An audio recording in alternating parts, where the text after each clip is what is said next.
She walks into the room, soft eyes, a gentle smile, radiating kindness. Everything about her says harmless. But Carl Jung, the man who explored the darkest corners of the human psyche, saw something else. He believed that behind certain types of feminine charm, there hides a silent force, a force that does not scream. It seduces. It does not attack. It waits. And when the time is right, it strikes, not with fists or fire, but with manipulation, control, and something even more dangerous: invisibility. Jung called it the shadow, the part of our psyche we pretend does not exist. But in women, he believed, this shadow could wear the most disarming mask of all: innocence. And when innocence becomes a disguise, it becomes a weapon. This was not a theory he shouted from rooftops. Jung wrote about it in private notes, quiet lectures, cryptic language. Because he knew what he saw was not acceptable. Society would reject it. Academia would bury it. And the world was not ready. But here's the uncomfortable truth. The women Jung feared most were not loud, aggressive, or obviously cruel. They were kind, polished, perfectly composed. And yet behind the facade, they held the power to destroy reputations, psyches, even lives, without ever raising their voice. Is it possible that the most dangerous kind of woman is the one no one suspects? Jung thought so. And if what he wrote is true, then almost everything we think we know about female nature is a lie. In this video, we will dive deep into Carl Jung's most unsettling ideas about women, not the sanitized versions, the hidden truths, the notes he left behind for those brave enough to read between the lines. Because once you see what he saw, you can never unsee it. Why is it that some people seem to hold incredible power, not through force, not through wealth, but simply by the way they present themselves? In particular, why does innocence, softness, or vulnerability often hide a kind of invisible control? What if this is not accidental? What if it's archetypal, deeply embedded in the human psyche? Carl Jung, one of the most influential minds in psychology, believed that what we see on the surface is rarely the full picture, especially when it comes to human nature, and even more so, the feminine psyche. Jung warned that appearances can be deceiving. What looks harmless may contain hidden power. What appears pure might be the most dangerous thing of all. In a world obsessed with transparency and political correctness, some of Jung's most piercing insights have been buried, ignored, softened, or locked away in his private notes. But today, we're going to open that box. We are going to explore what Jung really believed about the deeper layers of female nature. Not just the anima or the shadow, but the dangerous psychological games that unfold beneath the surface of charm, passivity, and attraction. This is not about blaming or demonizing, it's about waking up. Jung believed the unconscious rules our lives unless we learn to see it. And the female psyche, just like the male, has a dark side, one that society often romanticizes or refuses to see. Innocence can be a mask, empathy can be a weapon, and behind the sweetest smile might lie a predator, not out of malice, but out of instinct. In this video, you will see how Jung decoded this paradox, how he unmasked the archetype of the innocent predator. You will discover the psychology behind female influence, the hidden power of projection, and why men often become victims of their own illusions.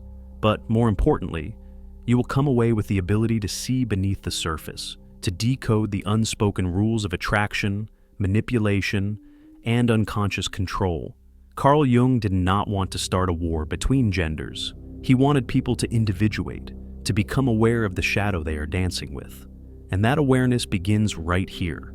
In almost every culture, across centuries, the ideal woman has been painted with the same brush: soft, gentle, caring, the embodiment of innocence. She is praised not for her dominance, but for her passivity, not for what she does, but for what she appears to be. This image of the innocent, harmless woman is not just a social role. According to Carl Jung, it's a mask, a carefully constructed persona shaped by society, but eventually adopted so deeply that it becomes indistinguishable from the self. Jung believed that the persona is the identity we wear to function in society, a psychological mask we present to be accepted. But while men are often taught to wear masks of strength, confidence, or stoicism, women are conditioned toward a different disguise: innocence. This is not just about appearing good. It's about appearing non-threatening, agreeable, even naive. But here's the danger. The more a mask is rewarded, the more it becomes strategic. Society has always rewarded women who appear pure, vulnerable, and dependent. But Jung observed something deeper, a subconscious use of these traits not just to fit in, but to influence. The more harmless someone appears, the more others lower their guard. And that is where the real power begins. This is not about deceit. It's about adaptation. In environments where open dominance is punished, subtle control becomes survival. Jung saw how women, often excluded from direct power in patriarchal societies, developed a different kind of influence, one rooted in charm, emotional sensitivity, and the ability to shape others' perceptions without appearing to do so. The power was not in what they said, but in what they provoked, in how others responded to their image. Think of the iconic femme fatale, not as a movie trope, but as a psychological reality. She never threatens, she never commands. She simply exists in a way that pulls others in, disarms them, and makes them act on her behalf. Her innocence is not always real, it's often weaponized, and even when it is not conscious, it works. This duality fascinated Jung. He saw that within the innocent persona, there often existed a dormant shadow, a darker side that could emerge when necessary. The shift is almost imperceptible. A smile becomes a tool, tears become strategy, silence becomes dominance, and the line between authentic vulnerability and manipulative behavior gets blurred. In real life, we have all seen this in action. A soft-spoken woman subtly redirecting a conversation to her advantage, a seemingly helpless persona that inspires fierce loyalty or protection, a gentle tone masking fierce psychological control. These are not anomalies. They are socially encoded behaviors passed down through generations, often unconsciously. Jung's insight was that innocence is not always innocent. It can be a projection, one that invites others to project their own fantasies onto the woman wearing the mask. Men project purity, beauty, safety. And in doing so, they become blind to the deeper layers beneath. The woman, in turn, may not even realize she's using this power. Because it's not always deliberate, it's archetypal. It's part of the collective unconscious. But when a person starts to believe their own mask, when a woman begins to identify entirely with the innocent role, a disconnect begins. Her true self, with all its complexity, emotions, desires, and power, gets buried under the need to appear harmless. That's where the danger grows, because what's repressed always returns. And when the shadow erupts, it doesn't ask for permission. This is the psychological battlefield Jung wanted us to understand. The persona is not evil, it's necessary. But when it becomes too dominant, it distorts reality, both for the person wearing it and for those interacting with it. In the next section, we'll go deeper. We'll look at Jung's theory of the Anima, the symbolic feminine within every psyche, and how this inner image shapes not just women, but men's perception of women, often to their own destruction. To understand the mysterious power of the feminine, not just in women, but in the psyche of every man, Jung introduced one of his most profound ideas, the Anima. In Jungian psychology, the Anima is the unconscious feminine side of a man's mind. She's not a person, but an inner image, a symbolic representation formed through collective experiences, stories, culture, and, most dangerously, personal projection. This inner figure influences how men feel, how they love, and how they suffer. And often, they don't even realize it. For Jung, the Anima was not just some abstract force. She had power, raw, emotional, irrational, seductive power. When a man encounters a woman who aligns, even slightly, with his unconscious image of the ideal feminine, his Anima awakens. But this does not lead to clarity. It leads to illusion. This is what Jung called the projection trap. A man projects his inner Anima onto a real woman, not seeing her for who she is, but as a reflection of his own psychic fantasy. He sees purity where there is complexity. He sees grace where there may be calculation. He falls in love, not with her, but with the ideal he's placed upon her. And in doing so, he becomes vulnerable.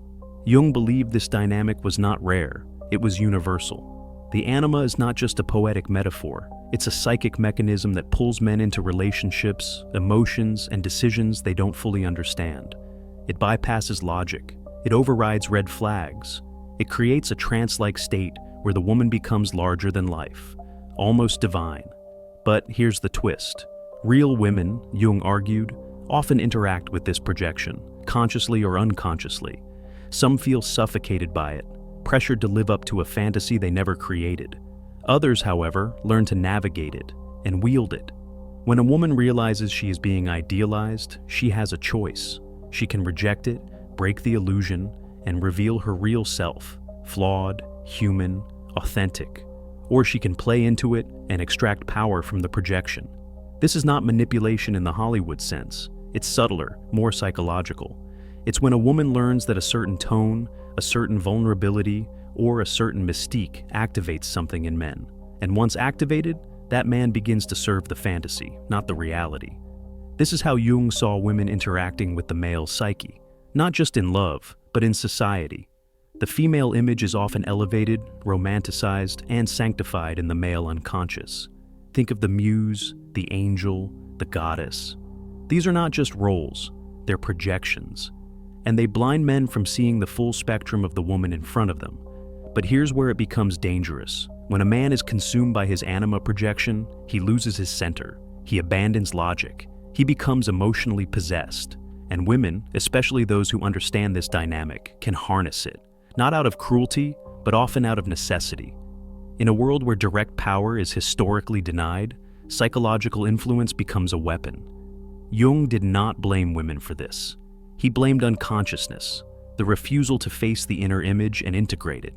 The anima is not evil, but when she's unexamined, she controls the man. And when she's empowered by women who know how to mirror her back to him, the line between reality and illusion vanishes.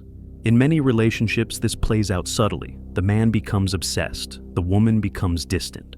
The more he idealizes her, the more detached she becomes. He gives, she withdraws. He chases, she controls. Not out of domination, but because he's not relating to her. He's relating to his own projected inner world. And here lies the brutal truth. Projection empowers manipulation. Not because the woman is inherently manipulative, but because she holds a mirror to a man's fantasy. And if she chooses to, she can become that fantasy, for a while. Long enough to gain devotion, protection, influence. But underneath it all, neither person truly knows the other. They're both lost in an archetypal dance. For Jung, the only way out was individuation, the painful process of reclaiming the projection, seeing the woman as she truly is, and confronting the shadowy depths of one's own psyche. Only then can a man break the spell of the anima and begin to love, not an idea, but a person. This section of Jung's theory, though often overshadowed by his more popular ideas, cuts to the heart of modern relationships.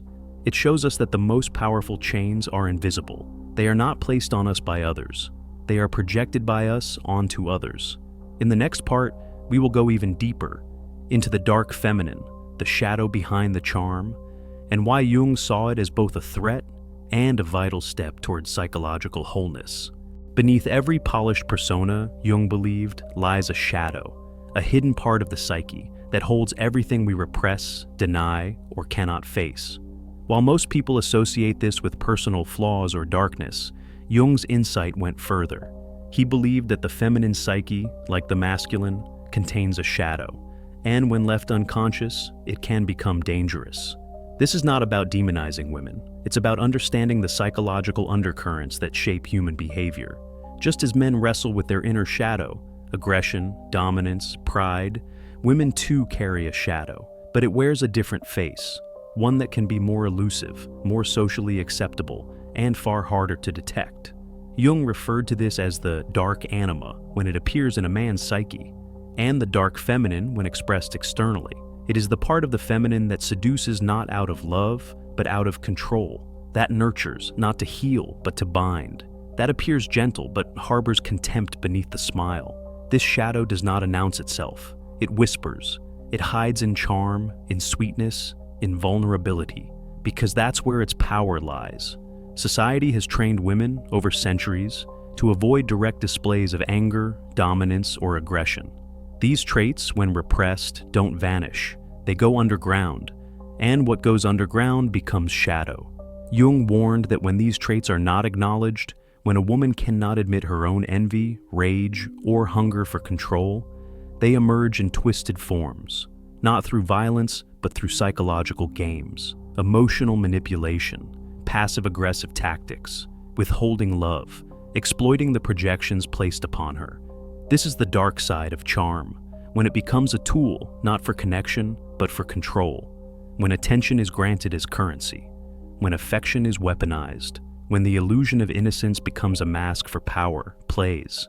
We see this dynamic in countless myths and stories. The siren who lures sailors to their death, the femme fatale who destroys with a kiss, the mother who smothers rather than nurtures. These are not just archetypes, they're expressions of the unconscious feminine shadow. And the most unsettling part? Many women are not fully aware of when they are acting from this place, because the shadow is unconscious by nature. It doesn't feel like manipulation. It feels like survival, like instinct, like doing what I have to do. In Jung's private notes, he observed women who seemed outwardly delicate and kind, yet carried an aura of emotional domination. They would subtly undermine others, twist situations, or create psychological dependence, all while maintaining the appearance of care. Jung did not accuse them, he studied them, he saw a pattern, and he believed it stemmed from repressed psychic energy. Modern psychology has caught up to some of this. The term covert narcissism often describes behavior that looks passive but is deeply manipulative. Traits like false modesty, emotional withholding, or victimhood used to gain power mirror Jung's ideas of the feminine shadow. But Jung saw it all decades ago, and he framed it not as pathology, but as an unintegrated part of the psyche. He believed that women, like men, must confront their shadow, to own their rage, their control impulses, their hunger for dominance, not to act on them blindly, but to integrate them consciously. Because when ignored, these traits act from the shadows, distorting relationships and creating cycles of emotional chaos. So, what does this mean in the real world? It means that charm is not always innocent, that behind the soft smile might be a storm of unspoken resentment, that some women learn to control not with fists or threats, but with silence, neediness, or seduction, and that some men fall for it, not because they are weak, but because they are enchanted by the projection. It also means that understanding this dynamic is not about blame, it's about awareness. When we bring the shadow into the light, it loses its grip. A woman who owns her capacity for power no longer needs to hide it behind performance. A man who sees through the Anima's illusion can finally relate to a woman as she is, not as he imagines. Jung's warning was not just about women, it was about what happens when any part of the psyche, especially the part society tells us to suppress, are denied expression. They fester, they rot, and they rise, cloaked in charm, pretending to be innocent. The dark feminine is not a myth, it's a psychological reality, one we see echoed in modern culture, social dynamics, and relationship breakdowns. But Jung did not see it as evil, he saw it as unfinished, as something that needed to be seen, felt, owned, and transformed, because only then can the feminine, in all of us, become whole. Jung's ideas were forged in a time when psychology was still in its infancy, but some truths don't age. In fact, as society has evolved, the symptoms he once observed in private consultations now echo across the public landscape. The shadow that once whispered now speaks loudly through media, relationships, and the digital world we all live in. We live in an age obsessed with appearances, carefully curated identities, filtered images, and personas crafted for validation. In Jungian terms, this is the age of the hyper-persona, where who you seem to be has become more important than who you are.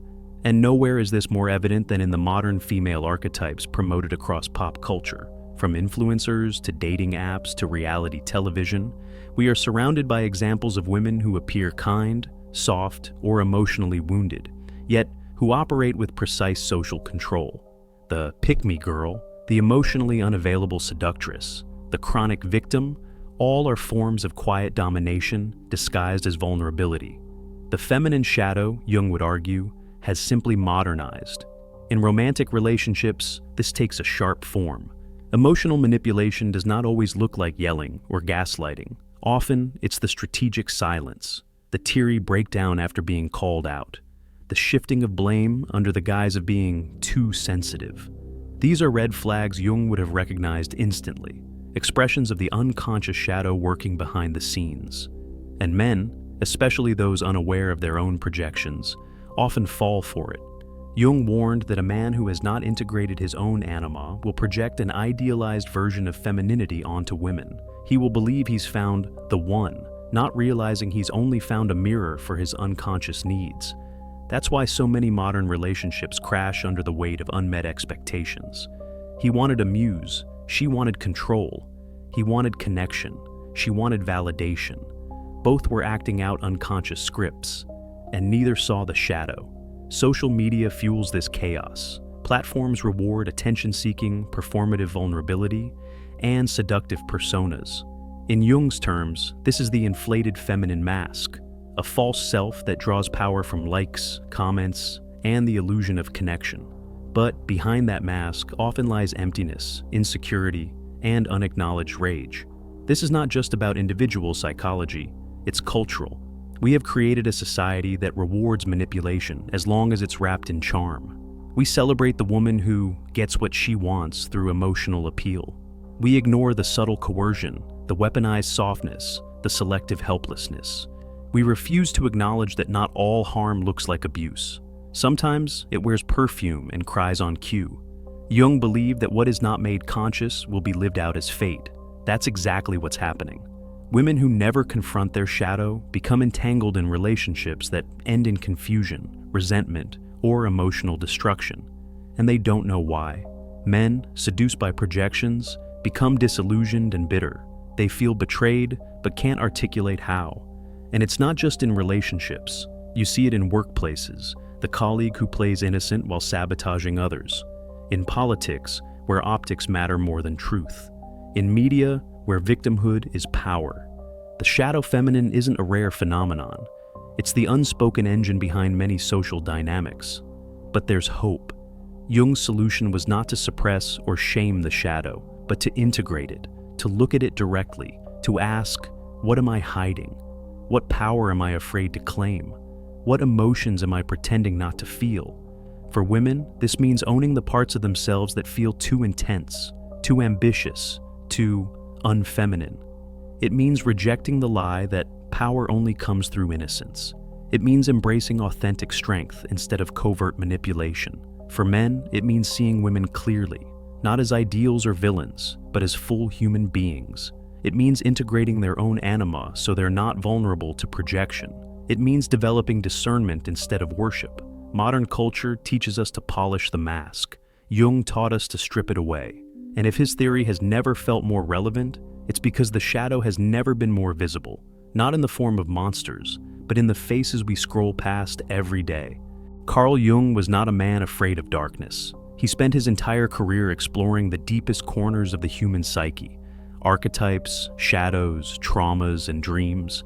But even he, one of the most daring thinkers of the 20th century, chose silence when it came to certain truths. Why? The answer lies in the cultural landmines of his time, and in the raw volatility of the ideas themselves. When Jung studied the feminine psyche, he discovered something profoundly unsettling, that beneath the mask of innocence often lies a dangerous force, a manipulative, shadowed power capable of distorting reality itself. But to say this aloud, to publish this as clinical theory, that would have meant war. The early 20th century was not kind to psychological nuance, especially when it came to gender. Women were still fighting for the right to vote, to be seen as equals, to be recognized outside of the domestic sphere. In that climate, any suggestion that female nature might contain a manipulative undercurrent would have been seen as not just controversial, but misogynistic, regressive, even cruel. Jung knew that. He was not just a psychologist, he was a public figure, a man deeply aware of how ideas could be weaponized or misunderstood. Publishing his private observations about female shadow traits would have risked not only his reputation, but also the legitimacy of his larger work. And there was something else. Jung understood the collective psyche. He believed that certain truths could only be revealed when a society was mature enough to digest them without distortion. And this was not one of those times. Imagine unveiling the idea that femininity itself, when repressed or distorted, could lead to covert domination, emotional manipulation, and societal instability, while women were still being silenced on the world stage. It would have been cultural suicide. Even today, this idea remains taboo. In our modern discourse, to critique feminine behavior is often seen as an attack on women themselves. We are allowed to talk about toxic masculinity, male aggression, the shadow of patriarchy, but mention the dark feminine and the room falls silent. Why? Because the myth of innocence is still protected. The cultural narrative still clings to the idea of woman as nurturer, victim, muse, but never predator, never destroyer. Jung's notes threaten that myth. That's why they stayed private, hidden. He once said, "The privilege of a lifetime is to become who you truly are." But what if becoming who you truly are means confronting truths that make the world deeply uncomfortable? Jung made a choice. He whispered these truths in letters, hinted at them in dreams, buried them in symbolism. He chose to protect his broader mission, understanding the human soul, by not igniting a fire the world was not ready to face. But now, decades later, that fire is smoldering again. We live in a time where manipulation hides behind softness, where personas are crafted for influence, where victimhood can be power. Jung's silence is no longer necessary, because today more than ever, we need the courage to look at the forbidden truths, not to shame, not to divide, but to understand. The moment we do, we gain something priceless: clarity. So, what does all of this mean for you? It means that the most dangerous illusions are often the ones that come cloaked in softness, in beauty, in charm. Jung's insights were not a condemnation of women, but a warning to all of us. When we fail to see the full spectrum of human nature, both light and shadow, we become vulnerable to manipulation, projection, and quiet destruction. You don't need to be a psychologist to see this play out in real life. You have probably felt it. The friend who always plays the victim but somehow controls everyone around them. The partner who never raises their voice but makes you feel like the villain. The influencer whose entire persona is designed to seem harmless, but whose words shift minds and behaviors with surgical precision. These are not accidents. These are the shadows Jung was trying to map. But here's the most important part. This video is not about them. It's about you. It's about recognizing when you are being pulled into someone else's narrative. It's about seeing through the mask, not with judgment, but with clarity. Because clarity is power. When you become aware of the anima, of projection, of the shadow behind the smile, you gain something rare in this world: discernment. You stop reacting blindly. You start seeing truth where others see only performance. And that's the path to individuation. The process Jung believed was the true goal of life: to integrate your conscious and unconscious mind, to stop living under illusions, whether your own or someone else's. This is not about fear, it's about freedom. The freedom to trust your instincts, to question appearances, to understand that innocence can be a strategy, not just a state of being. And maybe most powerfully, it's the freedom to look in the mirror and ask, where am I wearing a mask? Where am I projecting what I want to see instead of what's really there? Because when you remove that mask from yourself and from others, what you find is not ugliness, it's reality. And reality, no matter how uncomfortable, is where all growth begins. So remember this: the truth may be hidden, it may be uncomfortable, but it's never your enemy. The enemy is the lie that pretends to protect you while keeping you blind. If this video opened your eyes to something deeper, consider subscribing. We explore the psychology behind the mask, the hidden forces shaping how we think, feel, and live. Drop a comment below. What part of Jung's insight struck you the most? And remember, awareness is the first step to freedom.